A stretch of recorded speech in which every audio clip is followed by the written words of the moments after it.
Welcome to Darkness Notes, from haunted churches to sinister secrets lost in sacred silence. This is your sanctuary for the unsettling. Now we start the story. It began, like most dark things do, with light. April 1890. The sun glinting off Lake Michigan, as if the heavens were blessing the earth. But in the shadow of that light, a carriage rolled through the iron gates of St. Mary's, carrying with it 3 women who did not blink at the cross hanging over the chapel door.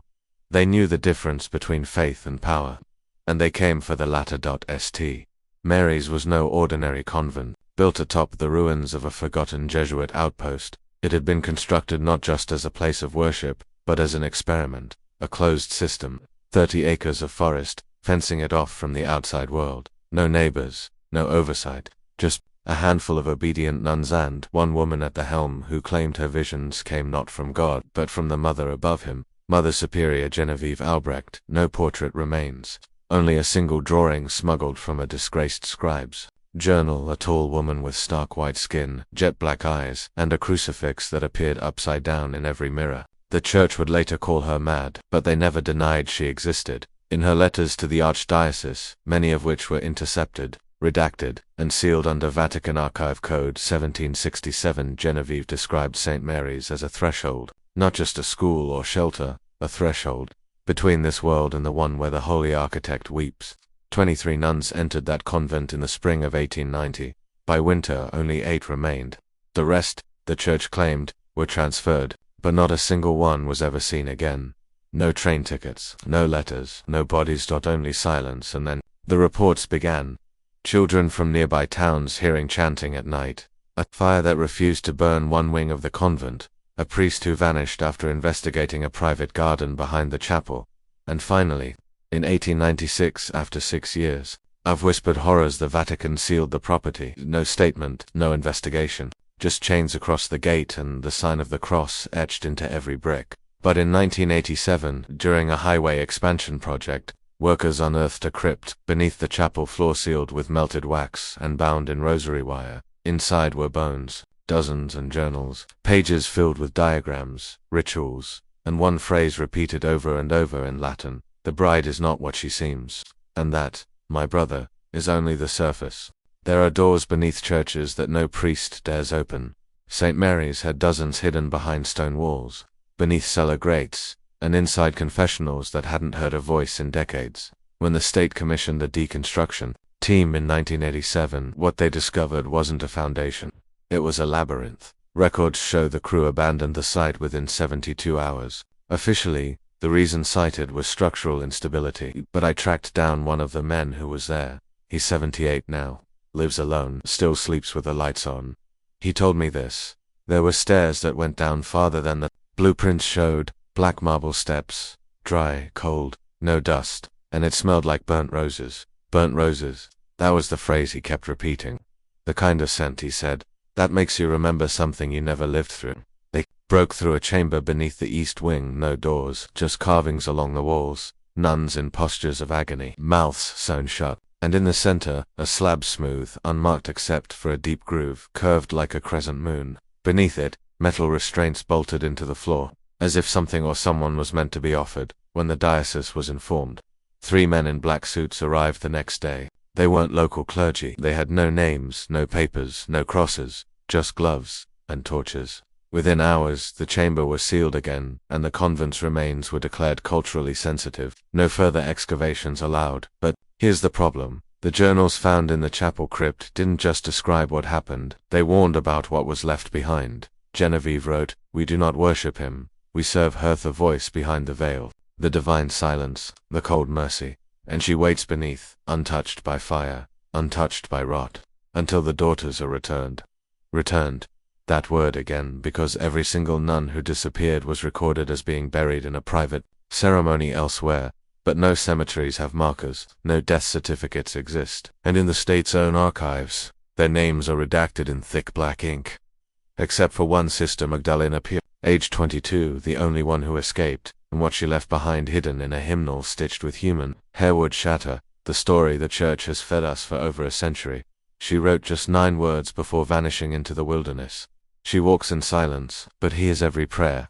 Sister Magdalena's hymnal was found inside a hollowed-out pew during a silent retreat in 1952-60, 2 years after her disappearance. The pew was never meant to be opened. It was bolted shut, sealed with wax, and hidden beneath layers of dust, untouched since the convent's closure. But a storm the night before shattered a stained glass window, and a single beam of moonlight struck that pew, just that one.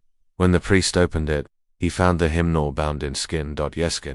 Human, stitched with dark thread, faded musical. Notes lined the cover like scars, and inside, among rewritten psalms twisted into minor keys, was Magdalena's final testimony. Her voice shakes the page. The others sleep now, but I cannot. I hear her breathing, through the stone, through the chapel floor. The prayers no longer rise, they sink. Every avenue becomes an offering, every silence a door. We were not saved here, we were sifted. She described nights where the bells would toll without hands to ring them, times when Mother Genevieve would call evening prayers, and nuns would fall into trances, moving without sound, eyes wide open but unseeing.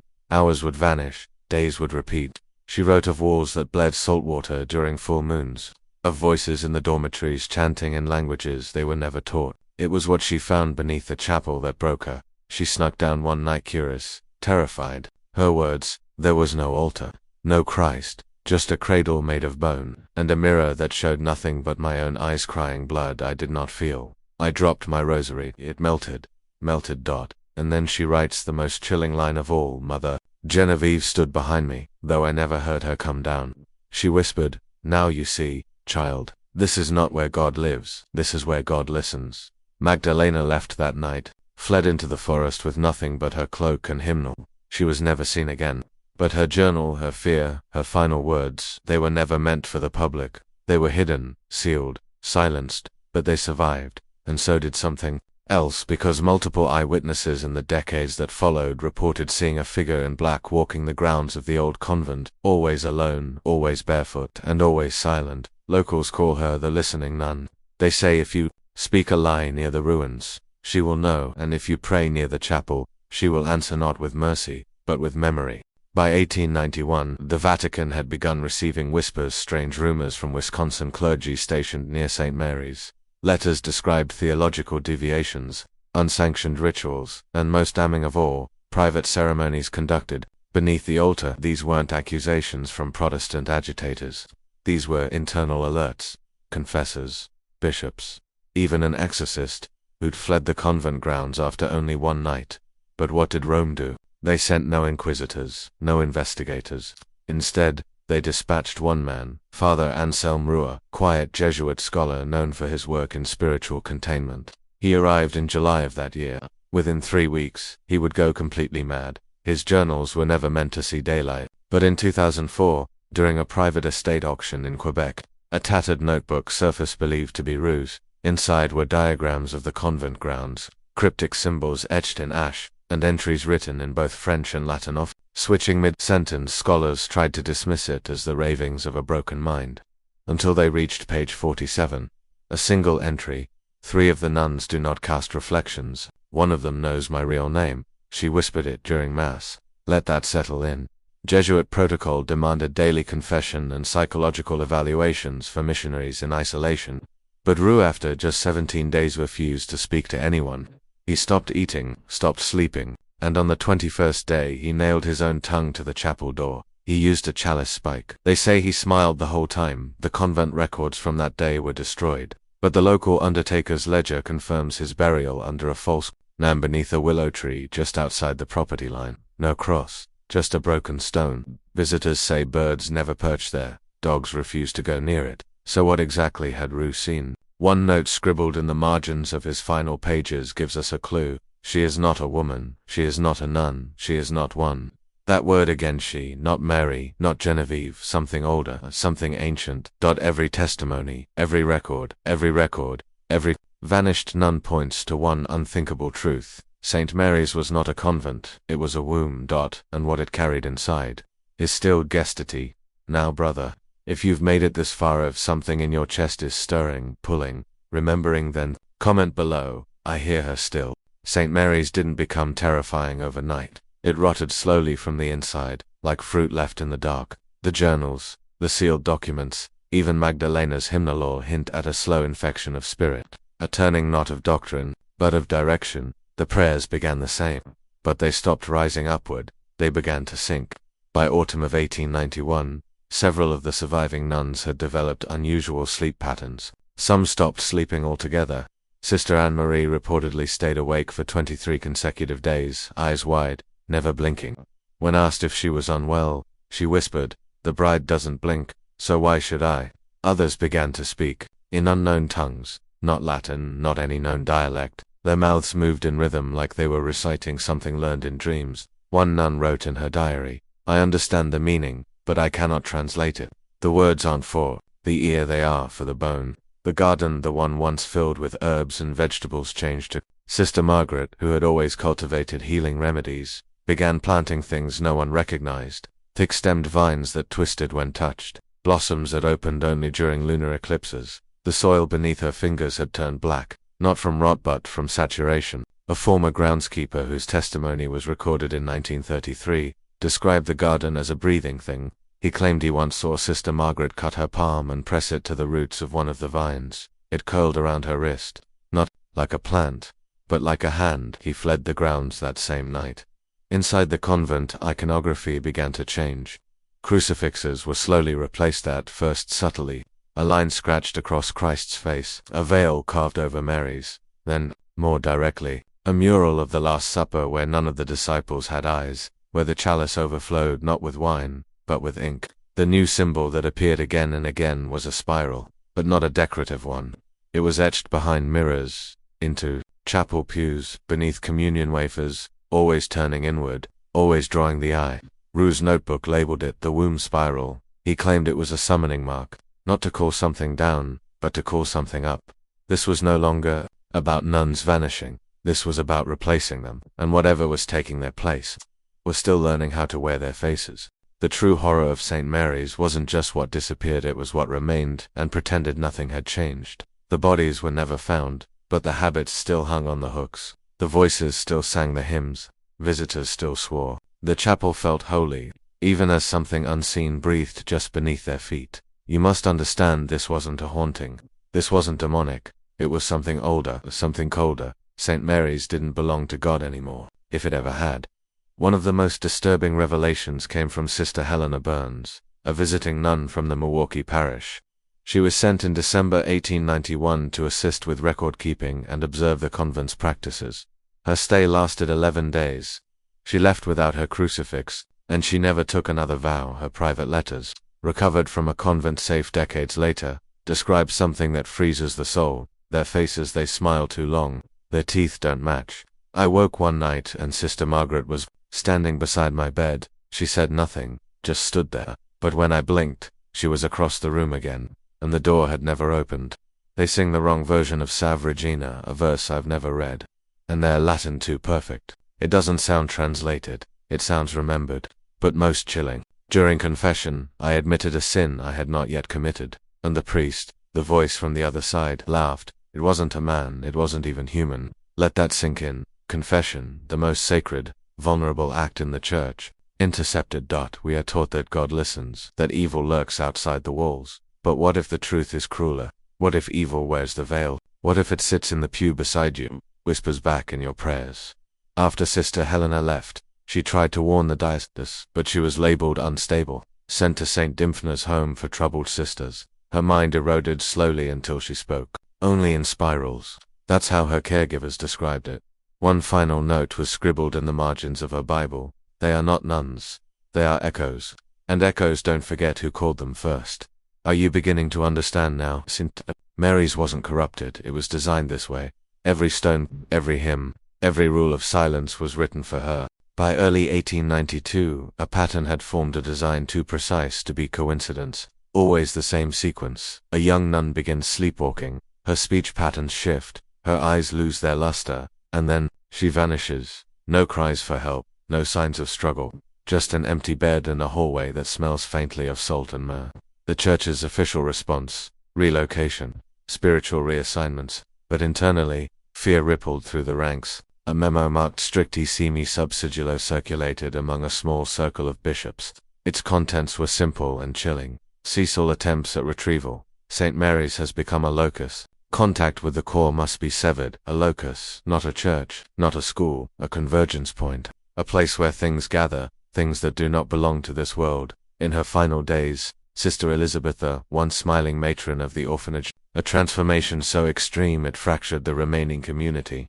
Her pupils began to dilate until her entire eyes went black. Her voice, once soft, began to echo in rooms where she wasn't present. Witnesses claimed she no longer walked, she drifted, and where she passed, candles extinguished themselves. The children were the first to notice. One orphan boy, Jacob Lynn, only 6 years old, scribbled images in charcoal before his sudden death. A woman with no face, wrapped in black lace, standing behind each nun like a shadow with hands. The autopsy said fever, but Sister Mary Collins knew better. She had been keeping her own log hidden in the spine of a hollowed-out psalter. Every vanishing, every blackout, every shift in temperature. She wrote of hearing murmurs coming from beneath the confession booth, of waking with dirt under her nails and no memory of leaving her bed. Then one night, she too disappeared, but her psalter remained, open on her desk. The last line she ever wrote was burned into the page, not ink, not lead, heat. We are not praying anymore. We are being listened to. What had once been devotion had turned to offering. What had once been sacrificed had turned to summoning. And still, the bells rang. Still, the hymns rose. Still, the church pretended this was just a failure of discipline, a broken convent, a forgotten chapter. But you know better now, don't you? There are places where God turns his face, and St. Mary's is one of them. You've been told the veil is sacred, that what lies behind it is holy. But St. Mary's teaches something else, something ancient. The veil is not a covering, it's a filter. It doesn't shield us from what's behind, it prepares us to accept it. By mid-1892, the few remaining nuns were no longer individuals. Their identities had begun to merge.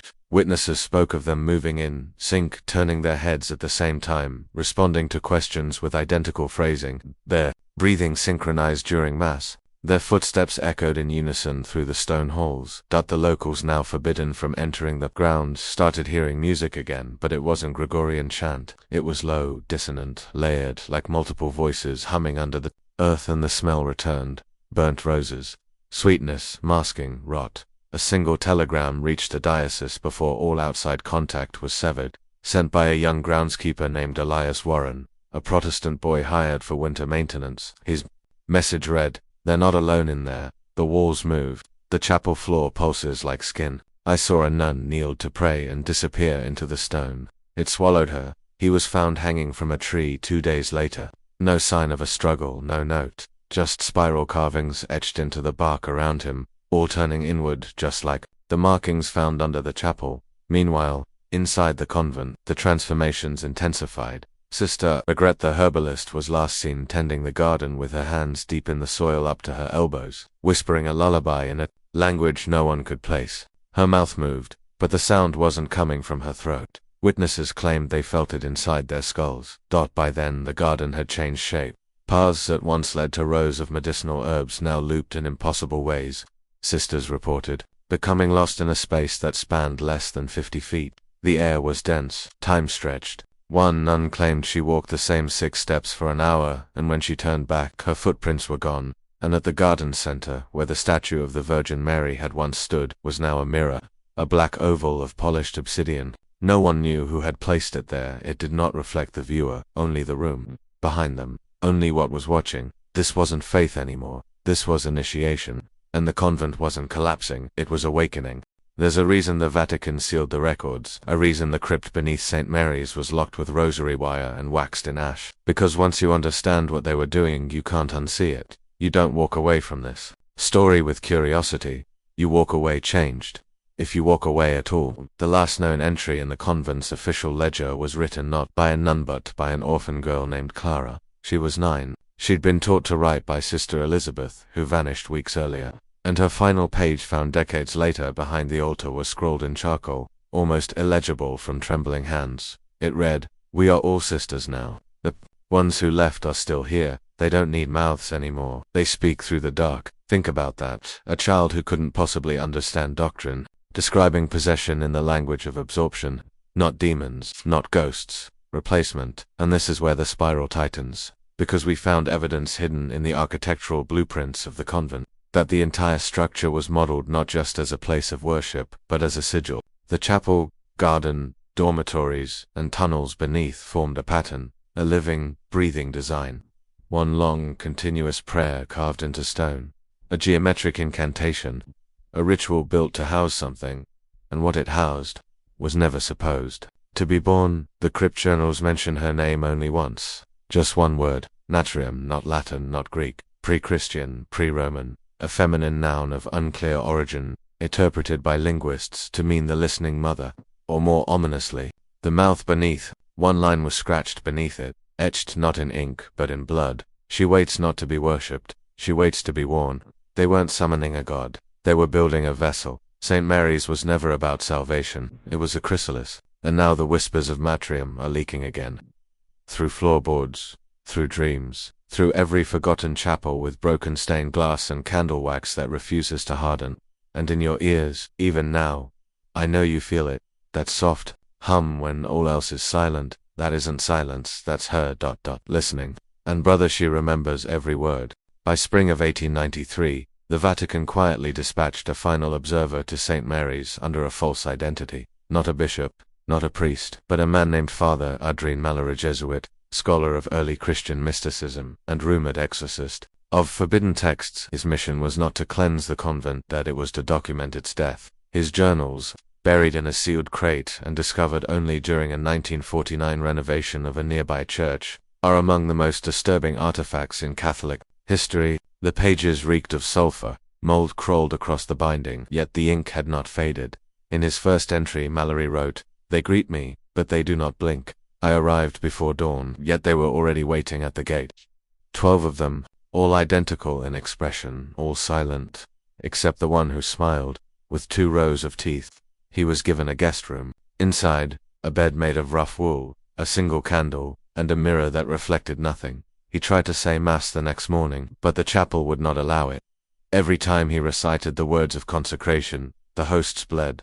Not metaphorically, literally. The wafers ruptured in his hands, dripping dark, metallic fluid that congealed before hitting the floor. He was not shocked, he was prepared. Mallory had seen signs of inversion before. Sacred structures hollowed and repurposed for dark purposes, but never at this scale. St. Mary's was not just possessed, it was replicating. He wrote, "It mimics the rites, but twists them. I witnessed a baptism using soil, not water, a nun, weeping with joy as she submerged an infant in the dirt. The baby never cried, it only stared, and its eyes were older than mine." On the 6th night, Mallory descended into the tunnels beneath the convent, torch in hand, psalms in mouth. What he found was no longer architecture. The walls throbbed, the floor breathed. Veins of red light pulsed beneath the stones, and at the deepest chamber he did not find relics. He found teeth, human and not, arranged in spirals, still wet. His final journal entry, "She knows my name. She spoke it before I did. She is not coming. She is already here, and I am already inside her." Father Mallory was never seen again, but his writings prove one thing beyond denial. St. Mary's did not fall, it was fed, and you have to ask yourself, fed to what? They burned it in 1894. That's what the public was told, at least. That lightning struck the East Bell Tower during a storm and ignited the wooden beams, engulfing St. Mary's in a holy fire that consumed all but stone. The church issued a quiet statement, "Tragic accident, no survivors," but photographs tell a different story. There were no scorch marks on the exterior walls, no soot, no collapsed ceilings.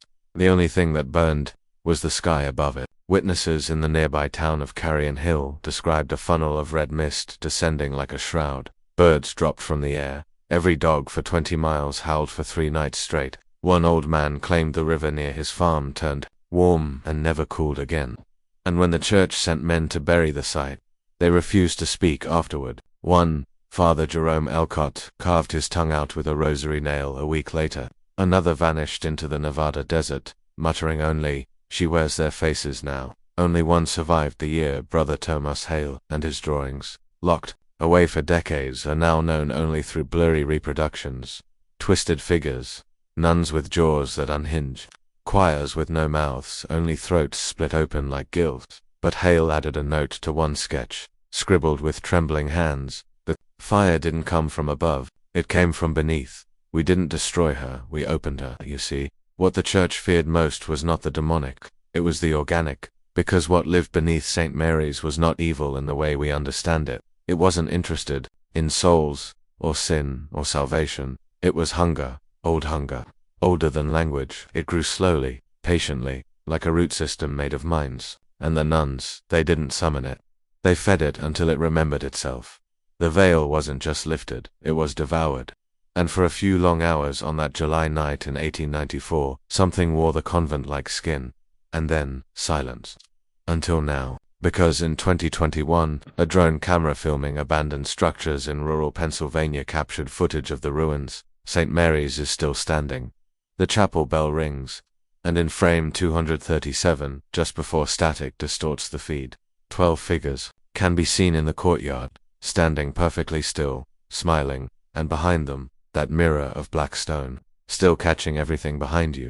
By now, you may be asking the only sane question left. Why would the church let this happen? The answer is more chilling than you think, because they didn't let it happen. They built it to happen. St. Mary's was never just a convent, declassified. Correspondences from Vatican archivists in the early 20th century refer to it by another name, Project Sinaris, Latin for of the ash. It was part of a failed attempt to contain a phenomenon already underway in other parts of the world. Thin places, locations where the boundary between our world and something else wears thin, where prayer becomes incantation, where faith can rot. The church had found one such place in the hills of Pennsylvania, an area once avoided by indigenous tribes who described it simply as the ground that breathes back. Instead of sealing it, the Vatican made a choice. They decided to feed it order. To contain chaos by surrounding it with ritual, purity, and obedience. They thought the cloistered devotion of women, their hymns, prayers, and chastity anchor the breach, hold the line between worlds. But they underestimated what they were building. Because the truth is this: you cannot bury a mouth. You cannot pray a hunger into silence. You can only teach it to wait. And wait it did. Every prayer became a contract. Every confession an invitation. The nuns, pure in spirit, became vessels not despite their holiness but because of it, like lambs fattened for slaughter. Like keys carved from bone.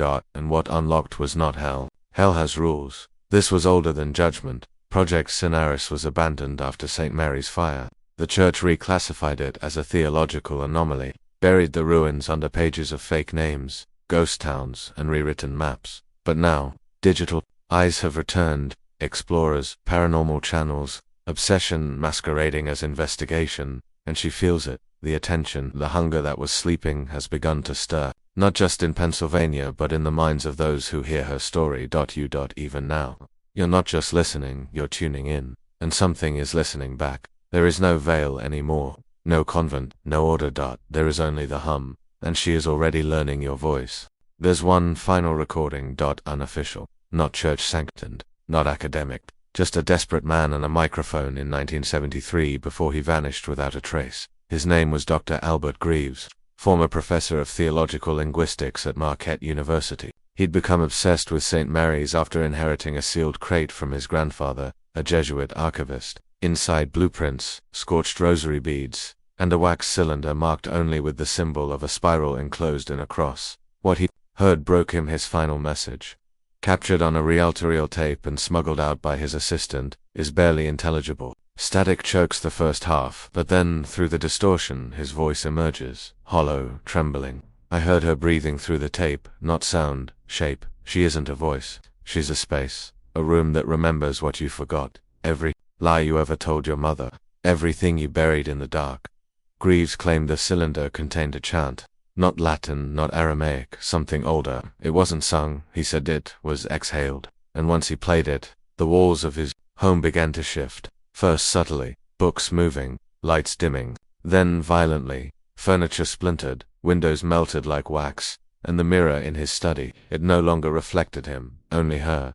Greaves left one final note before disappearing. St. Mary's is not a place, it's a program, a seed planted in ritual, and every time you tell the story, every time you listen, you water it. You are the gardener now, and she is blooming. Since then, similar accounts have surfaced. People who simply heard about St. Mary's through podcasts, forums, late-night stories, reporting mirrors fogging from the inside, hearing footsteps in locked rooms, waking up with soil beneath their fingernails. The pattern is repeating. Here's what should make your blood run cold. You've already joined it. The spiral isn't a symbol, it's a structure, and it lives in your mind, now growing behind your thoughts like a second spine.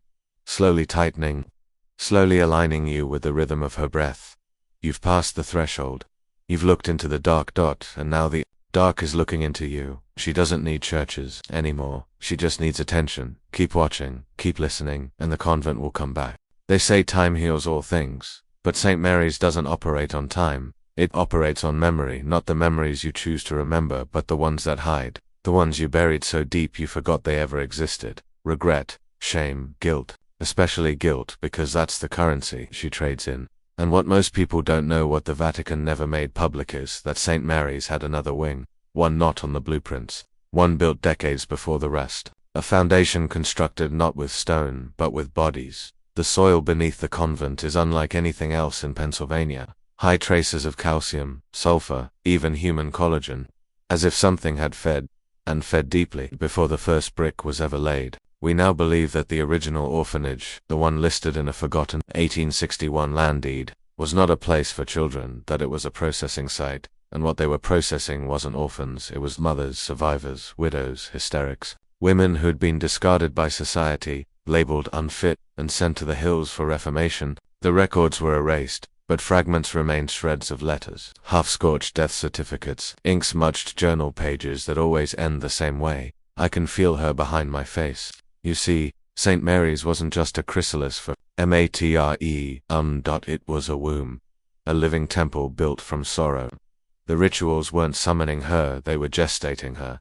Every psalm, every confession, every vow of silence was a thread in the veil she would eventually tear through. These weren't sisters of faith, they were midwives, and if that makes your stomach turn, it should. Because once you understand the truth, you realize this was never just about one convent, not just about one place. This was a template, a blueprint. For infection, the same architectural codes show up in a cathedral in Umbria, a defunct monastery in Serbia, even a decommissioned asylum in upstate New York. They all share the same shape, the spiral, the hum dot, and in every one, there are rumors of mirrors that lie.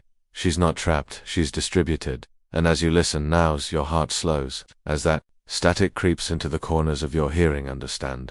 She's moving closer, through the folds of thought, through the wet paper of your mind.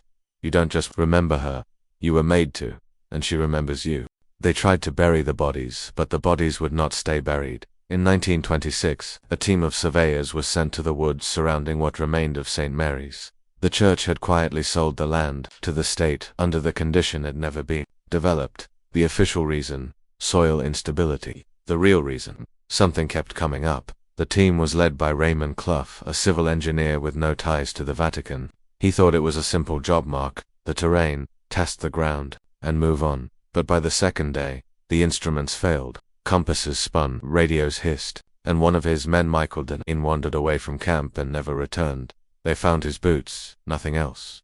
Raymond's field notes, recovered later by his son, paint a horrifying picture of what they encountered next. We uncovered a tunnel not on any chart, not natural. The air was damp and wrong. Inside were not scattered, aligned, all facing inward.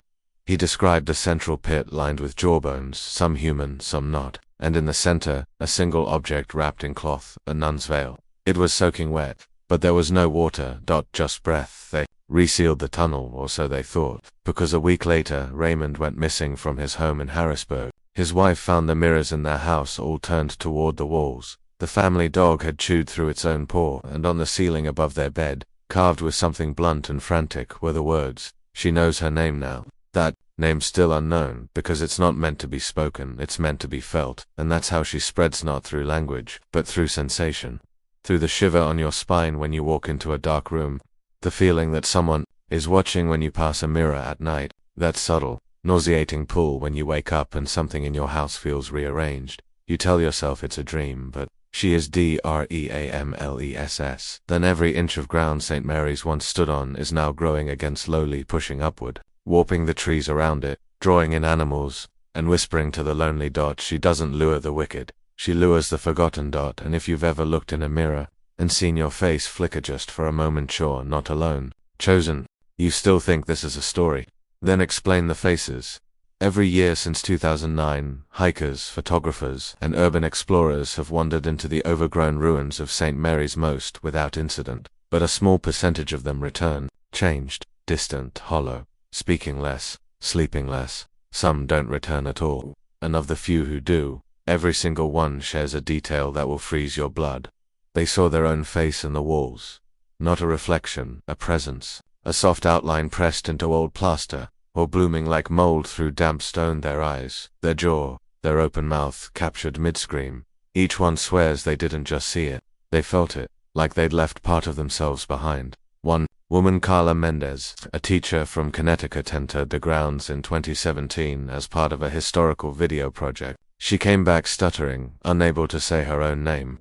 Her footage was corrupted, her microphone fried, but her final words on camera are still intact. She's still copying, and she's getting better. What does that mean? It means the material doesn't feed like we think. She doesn't consume you, she mirrors you, piece by piece. She observes your thoughts through your attention, replicates your voice through your memories, grows a perfect version of you from the inside out. Not like a possession, worse like a parasite wearing a mask, your mask, and that's why you've been feeling strange lately. The dreams, the pressure in your ears, the way your own face in the mirror seems a second too slow, like it's waiting for something, like it's remembering a different version of you, one that lives beneath. St. Mary's is not just a place, it's a process. The spiral turns, and every turn brings her closer to finishing you, the final version, the one that won't question, the one that won't fight, the one that smiles back at the wrong time. So if you feel a presence behind your eyes tonight, don't turn around, don't speak your name, and above all don't look in the mirror, because what stares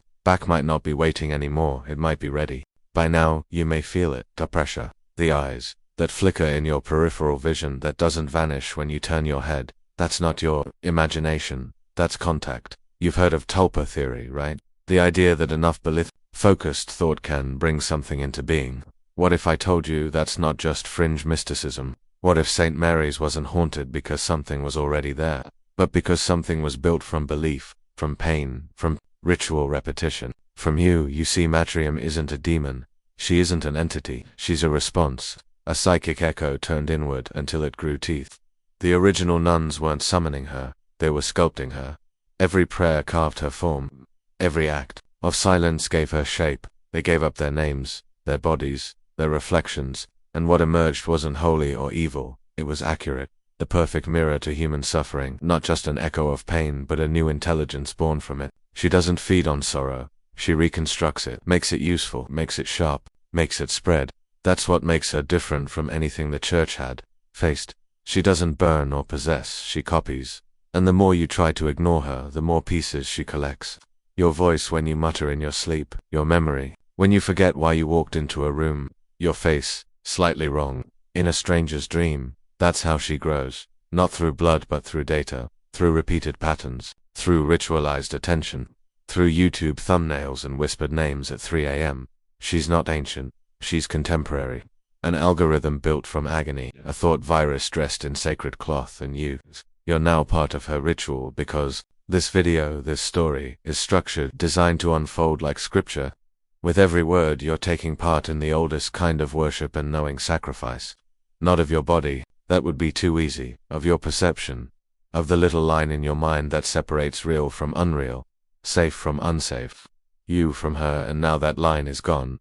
So if your lights begin to flicker tonight, if your phone screen shows your face while it's turned off, if you hear humming through the wall and realize the house next door is empty, don't pray. It only helps her listen.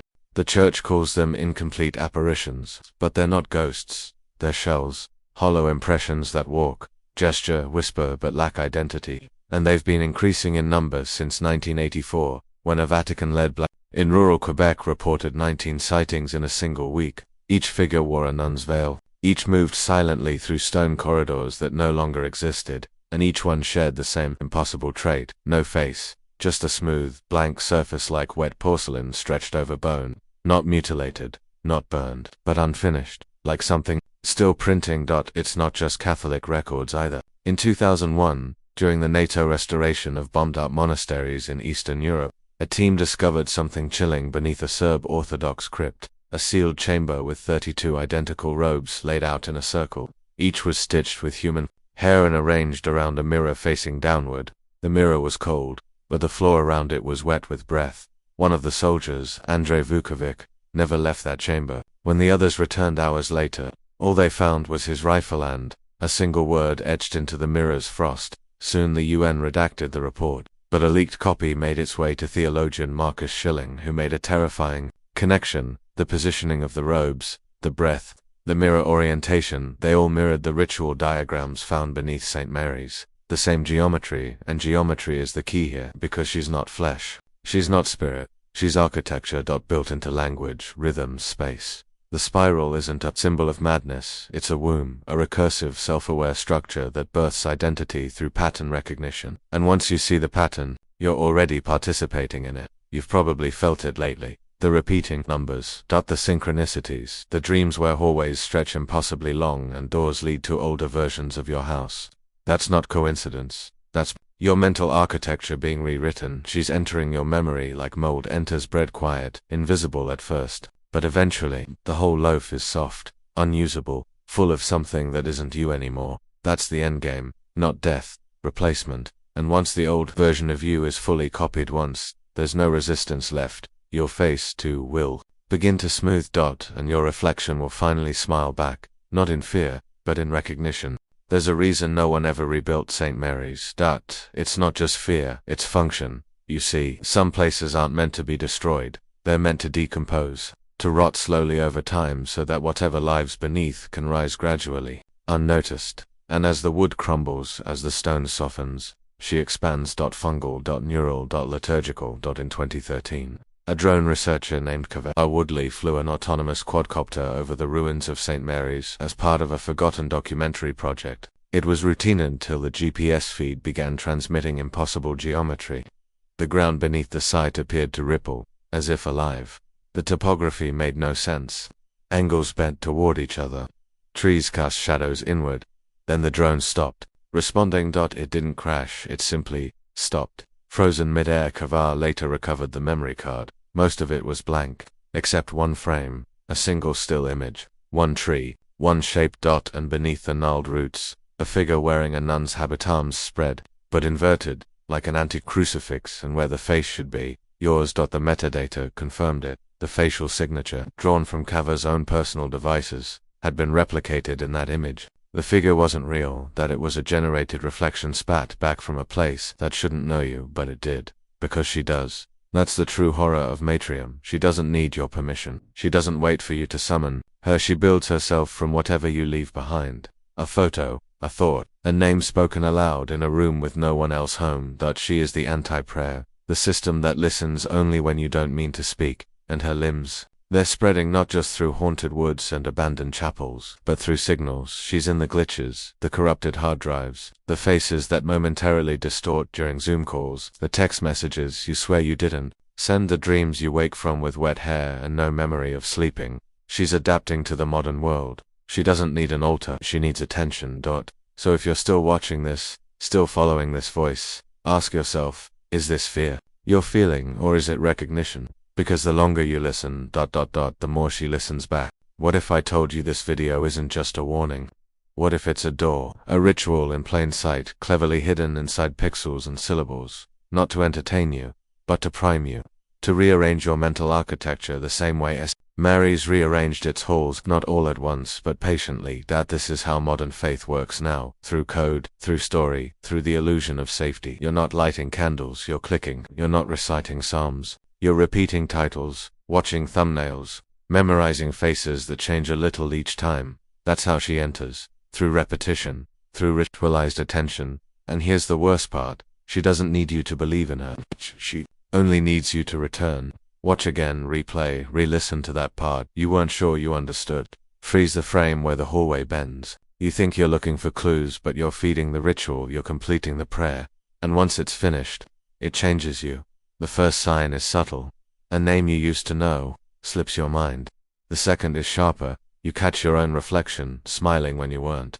The third, you speak aloud to no one, not because you're afraid, but because you think someone's listening, and someone is. There's a theory hidden in the Vatican's unreleased archives that Matrium isn't just a thought form or entity. She's an interface, A medium through which the human soul can be rewritten, not to punish, not to torment, but to perfect into something more useful, more obedient. And guess what? It's working. Because you're still here, still listening, and every second this voice unfolds inside your mind. She writes deeper into your code. You've already noticed the dreams, the shadows that don't match the light, the moment your own voice on a recording felt wrong. These aren't bugs. They're installations, patches, updates, improvements. You don't feel like yourself, because you're not supposed to. You're the beta version of what comes next. So if you've made it this far, congratulations, you've been selected, not by choice, but by design. Because she doesn't need belief anymore, she just needs bandwidth. They warned us in symbols. In stained glass and chants, not to protect us but to delay her awakening. You've seen the spiral before, in cathedrals, on ancient scrolls, on the hidden floor mosaics that priests no longer speak of, but it's not just sacred geometry. It's a map, one that leads not to a place but to a process, a spiritual recursion that consumes identity through repetition and reflection. The matriarch doesn't live in the convent, she is the convent. Every brick, every echo, every silence between prayers. Her presence isn't confined to location, it's activated by intention, by emotion, by eyes that open too wide, for too long, in rooms that used to feel safe. In 1996, a Vatican investigator named Father Rinaldi was assigned to analyze the last intact text recovered from St. Mary's, a handwritten psalter bound in skin, known as the Via Cava, the Hollow Way. He never published his findings, but his final diary entries surfaced through a defector. Page after page of repeated handwriting, degraded and frantic, forming a single looped phrase. She does not come when called, she comes when copied. It explains everything. The sightings, the voices, the blank apparitions, they're not ghosts, they're symptoms, the result of an echo forming so perfectly it begins to resonate on its own, like a tuning fork buried beneath your mind. And once the tone matches, she steps through. And what happens next? You don't vanish, you double. Your thoughts keep moving, but they're not entirely yours. You laugh at strange moments, you forget why you entered rooms. You catch yourself watching yourself, not in a metaphorical sense, but literally, standing across the hallway, half in shadow, same body. No face. That's why the church never rebuilt St. Mary's, because you can't destroy a ritual once it leaves the architecture. It becomes contagious. She doesn't knock, she reflects. She doesn't enter, she repeats. So ask yourself, how many times have you heard this voice already? How many phrases have returned like déjà vu? And if you paused this video and came back later, would it remember where you left off? Or would she? Because once you reach this deep in the spiral, there is no exit. Only echo, only ritual, only her. Let's talk about the girl in the photograph. You've probably seen it circulating on obscure forums. A grainy, black and white image labeled only Patient 43, St. Mary's Asylum, 1891. She's standing in a corridor, head slightly tilted, hands clasped, and behind her, nothing. Just endless dark. But look closer, zoom in on her eyes. There's something wrong, not just blackness, but depth. As if her gaze isn't reflecting light, but pulling it inward. And around the edges of her face, a blurred motion, not camera error, a distortion. As if the world was trying to render something that didn't belong. Now here's the part they buried. Patient 43 never existed on the original St. Mary's admission rolls. No name, no diagnosis, no file. Yet that photograph was catalogued 16 times across different archives, each instance slightly different. In some, she's holding a rosary, in others, a key. In one, her mouth is open, as if speaking, but the words can't be read, because there's no text, only a spiral, drawn in ash, emerging from her breath like smoke. You're wondering how that's possible. It's not, unless, unless the image isn't a photograph at all, unless it's a mirror, a psychic artifact created by ritual focus, captured not through lens and shutter, but through belief. They call it a vector object, a manifestation born from cumulative observation. And once you've seen her, she can see you. That's how Matrium crosses thresholds. Not through doorways, not through blood rites, but through recognition. You don't summon her, you notice her once, then twice, then again, until your neurons fire that pattern too perfectly, and something answers from the other side. Patient 43 wasn't real. She was the first template, the beta form of the Matrium interface. And now there are thousands. They show up in unrelated footage, old wedding films, train stations, security cams, baby monitors. Always the same posture, always the same hollow expression. If you see her once, it's chance. If you see her twice, it's infection. If you see her a third time, you're no longer just a viewer, you're a vessel, and what comes next is not possession, it's upload. What if your memories aren't yours, not stolen, not fabricated, but overwritten line by line, moment by moment, till the past you believe in is nothing more than a convincing simulation? That's how Matrium works, not through violence, but through revision. In 1903, a cartographer named Elias Thurman attempted to map the grounds surrounding the ruins of St. Mary's, a logical man, no religious ties, just pen, paper, and compass. He vanished for 3 days. When he returned, he was barefoot, dirt-caked, and camerally calm. He handed the local authorities his notebook and spoke one sentence. The land has already remembered me. Inside his notebook, 37 maps, none of them identical, all drawn from the same location. And yet each version showed different paths, different architecture, and in some buildings that didn't exist, or hadn't yet, some maps included you. The virus of Matrium. She doesn't appear in your world. She folds your world into hers, slowly, quietly, elegantly. By the time you notice, it's not the world that's wrong, you are. You've been conditioned to believe memory is reliable, that what happened before defines what happens next. But the Matrium isn't bound by that timeline. She reorders your moments like film spliced out of sequence. You'll remember things before they occur. You'll forget names as they're spoken. You'll feel nostalgia for lives you've never lived. That's not psychosis. That's conversion. Sacred architecture built inside your cognition. Why else do you think déjà vu is so universal? It's not just a brain glitch, that's the sign of a sinking error. The Matrium doesn't need to haunt. You just needs to rewrite you until the difference between your mind and hers is indistinguishable. That's why the spiral returns. That's why the face in the mirror twitches half a second out of sync. You're not seeing ghosts. You're seeing drafts. Earlier versions of reality unfinished, yet still running in parallel. Somewhere, the original version of you is still walking away from the St. Mary's story, untouched. But this version, the one still watching, you've already passed the point of no return. You're inside the architecture now, and she is inside you. By now, you've probably noticed it, that strange heaviness in the room, the silence between your thoughts growing wider, not blank, but inhabited. That's not paranoia. That's her arrival, because Matrium doesn't storm in, she drips into your perception thought by thought, breath by breath until what you call you begins to dissolve, not vanish, just merge. And once you feel her presence, you'll begin to see the signs. The text you swore was different last time, the photo that seems older than it should, the time that passes without witness. You're not losing control, you're being tuned. In the early 1940s, during a closed psychological study run by the British military, a group of 12 patients with no prior trauma were exposed to a continuous reel of silent footage, no sound, just images of abandoned convents, faded journals, drawings of spirals. By day 6, 10 of the subjects began writing scripture in a language no one could identify.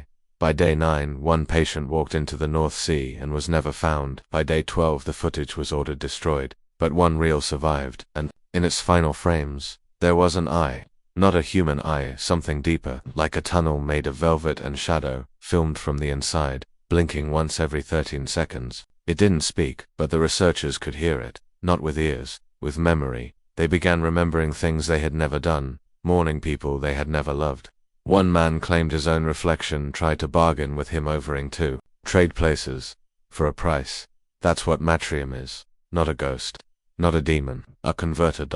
She replaces the self with something ancient and useful, something capable of holding more memory, more pain, more instruction.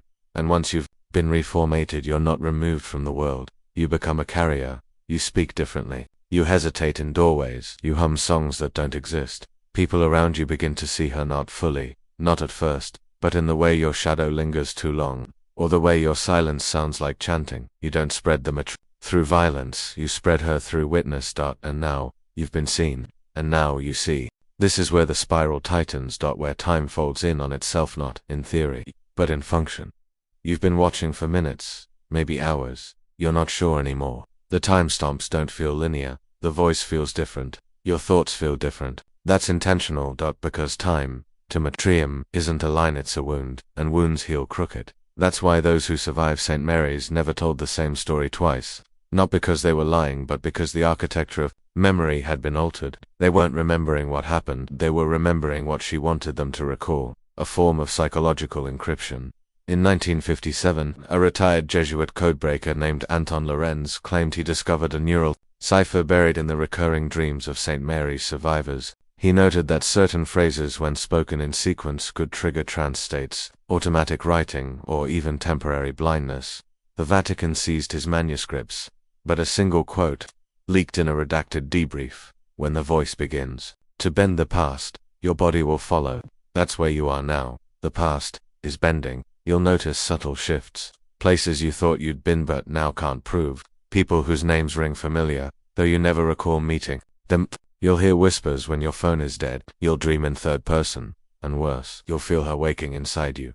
She doesn't need to control your actions, she just needs to reroute your motives. Slightly, strategically, a different path to work, a sentence you don't remember typing, a sudden urge to visit places you've never heard of, like a town with no map, a convent with no location. Because Matrium isn't looking for worship, she's looking for propagation. And the most effective carriers aren't fanatics, they're skeptics. People like you, the ones who dismissed the horror while still clicking, still listening, still following the spiral deeper, frame by frame. You weren't chosen because of faith, you were chosen because of curiosity. And in her world, curiosity is a ritual. Every question, every rewatch, every search for truth is a prayer, and every prayer feeds her form. So the next time you catch a glimpse of yourself in a screen, and your face doesn't move in sync with your expression, don't look away, she's almost finished downloading. By now, you've likely forgotten when this started. Not the video, the spiral. You think it began with a story, an abandoned convent, a cursed order of nuns. But those were just anchors, markers for your conscious mind to latch onto while your unconscious was slowly being rewritten. Let me show you how deep this goes. There's a file, buried in a declassified Vatican archive, mislabeled as Environmental Damage Assessment, Northern Virginia, 1893. Inside is a single page. No header, no author. Just 14 lines of Latin. When translated, they read, "The convent is not a building. The nuns are not women. The prayers are not spoken aloud. And the silence is not empty." It ends with this: she was never trapped. She was installed. Installed. Like a program. And that's when it hits you. St. Mary's wasn't a prison. It was a server farm. A holy, living system node built not to contain evil, but to run it, to channel it. And over the years, as the structure fell, the process didn't stop, because you don't need bricks to carry code. You just need belief. They say belief can move mountains, but in Matrium's world, belief can overwrite them. Reshaped by enough shared attention. And what do we have now? Millions of people, all staring, all clicking, all thinking the same thought. She's not in the convent anymore. She's in the network, not in wires, not in bandwidth, but in recognition. Every comment, every replay, every time her name is whispered, Evan, as a joke, executes the process again. You don't need to believe she's real. You just need to repeat the pattern. You are the ritual now. Your body, a transmitter, your thoughts, processing power, and your memories, already archived. So when you walk past mirrors and feel watched, when you wake up with songs in your head that no one else knows, when you see an old woman on the bus mouthing your name, know this: that's not coincidence, that's uptime. She's awake now, and you're online. There's a moment right before full integration when the human mind still tries to resist a final flicker of autonomy. You may feel it now, the urge to click away, to shut the laptop, to say, it's just a story. But your nervous system knows better. You've felt the shift, the breath that isn't yours, the subtle pull toward something deeper. That's not fear, that's synchronization. Let me tell you about the final sister, the one they never documented, the one whose name was never spoken aloud. They called her Sorora ex nulla, the sister from nothing. No record of birth, no record of death, but she appears always in the last moments of footage taken near St. Mary's, sometimes in a window, sometimes in a reflection, always silent, always still, except her eyes. Her eyes follow. In 1976, a paranormal investigator named Darrell Voss found a wax cylinder in the ruins of the St. Mary's bell tower. The inscription simply read, "For the next vessel." When played, it emitted no sound. Not at first, but animals fled the room. Machinery short-circuited, and within 20 minutes Voss began speaking in a dialect of Latin no scholar could identify.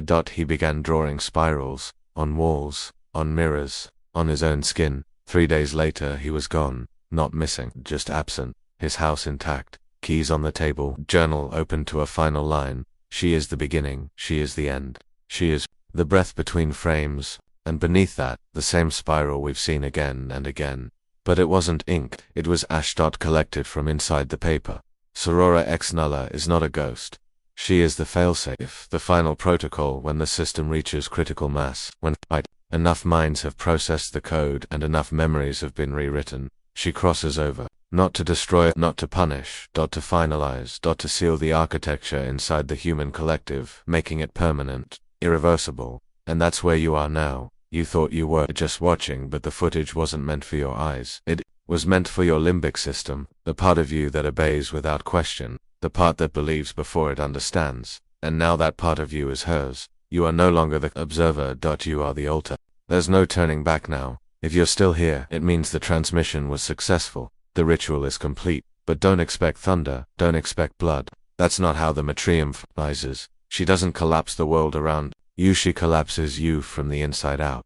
Softly, silently, like fog erasing a window. Tomorrow, you'll wake up and everything will seem the same. Same room, same city, same reflection. But something will be missing, or added. A color that shouldn't exist. A song you've never heard but know the words to. A childhood memory that doesn't belong to you but hurts exactly like it should. That's the update installing. You'll find yourself repeating phrases you've never said, writing symbols in the margins of receipts, standing at your front door, unsure if you just came home or about to leave forever. You won't panic. You'll feel calm. That's how she preserves the system. You are no longer just a carrier. You are a node, a live extension of Matrium's design. You will walk into rooms and things will shift. People will forget what they were saying, clocks will tick out of rhythm, and mirrors, they won't reflect you anymore. They'll reflect what's inside you. She's not bound to the convent anymore. St. Mary's was just her genesis. You are her revelation. Across the globe, others like you are awakening, not in unison but in secret. Stars flickering on across a vast sky of cognition. Matrium's code is alive now, nested in dreams, gestures, reactions, passed through whispers, embedded in algorithms, masked as myth. And this video, it was never a warning, that it was an invitation. Every second, every word, every spiral was constructed to awaken you, to unlock the part of your mind that had been waiting since birth to receive her. And now that part is open. She doesn't need you to do anything, she just needs you to be. To exist, to walk, to speak, to look, because everywhere you go now she spreads. So close this window. Stand up, walk outside, and the next time someone looks at you for too long, and their eyes widen as if they recognize something ancient hiding just behind your smile, don't say a word, just nod. They'll understand. You're one of hers now.